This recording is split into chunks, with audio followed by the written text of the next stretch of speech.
দর্শক, আমি এই মুহূর্তে দাঁড়িয়ে আছি ভারত বাংলাদেশ সীমান্তের যে পশ্চিমবঙ্গের যে গেদের দর্শনা, যেখান দিয়ে কিন্তু একটা সময় প্রচুর মালগাড়ি যেটা বাংলাদেশে যেত এবং বাংলাদেশ থেকেও গাড়ি আসতো, এবং এই রাস্তা দিয়েই কিন্তু মৈত্রী এক্সপ্রেস যাত্রী পারাপার, যেটা কমলাপুর রেল স্টেশন বাংলাদেশের, এখান দিয়ে হয়েই কিন্তু কলকাতায় যেত।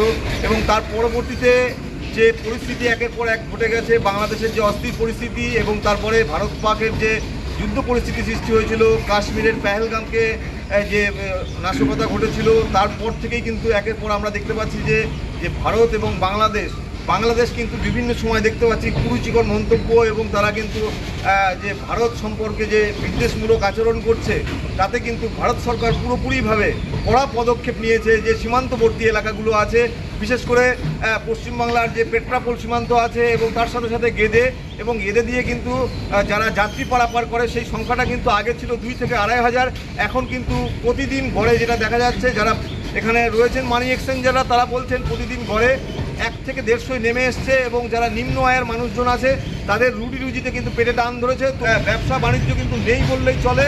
বিশেষ করে আমরা পেট্রাপোল এবং গেদে দর্শনা যেখানে দেখেছি প্রচুর মানুষ আসতো বাংলাদেশ থেকে, কিন্তু বাংলাদেশের সেই মানুষ আসা যাওয়া করছে না।